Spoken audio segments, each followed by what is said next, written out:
Assalamu alaikum masu sauraro.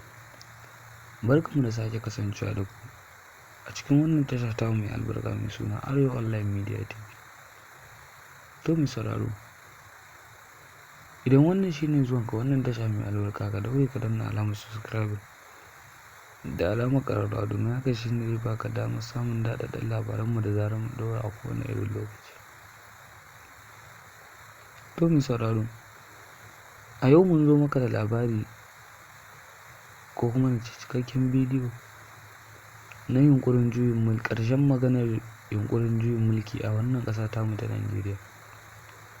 Za mu kawo maka wannan cikakken bidiyo nan ba da jimawa ba a cikin wannan bidiyon. To mai sauraro, kada ka manta kana tare da mu a cikin wannan tasha tamu mai albarka mai suna Arewa Online Media TV. Ka daure ka danna alamar subscribe da alamar ƙararrawa domin hakan shine zai baka damar samun daɗaɗɗen labaranmu da zarar mun ɗora a kowane irin lokaci. To mai sauraro, hedkwatar sojoji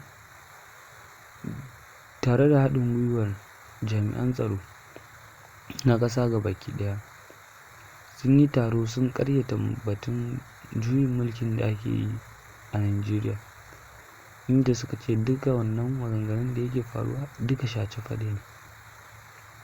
To mai sauraro, kana tare da mu a cikin wannan tasha tamu mai albarka mai suna Arewa Online Media TV. Ka danna alamar subscribe da alamar ƙararrawa domin haka shi zai baka damar samun daɗaɗɗen labaranmu da zarar mu ɗora a kowane irin lokaci. To mai sauraro, shi dai shugaban ƙasa Bola Ahmed Tinubu, shugaban ƙasa ta Najeriya kenan. Dama an san shi matsoraci ne kuma baya sha'awar juyin mulki, baya ƙaunar maganar juyin mulki a cikin mulkinsa, ko kuma baya son abin da zai kawo mai tsaiko a cikin mulkinsa. To mai sauraro, muna jiran ra'ayinka game da wannan batu na juyin mulki a wannan ƙasa tamu ta Najeriya. Kada ka manta kana tare da mu a cikin wannan tasha tamu mai albarka mai suna Arewa Online Media TV. Ka danna alamar subscribe da alamar ƙararrawa domin hakan shine zai baka damar samun daɗaɗɗen labaranmu da zarar mun ɗora a kowane irin lokaci.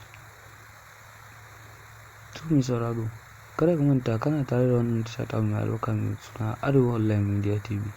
Ka danna alamar subscribe da alamar ƙararrawa domin haka shine zai baka damar samun daɗaɗɗen labaranmu da zarar mun ɗora a kowane irin lokaci. Mun gode da ziyartar wannan tasha tamu mai albarka.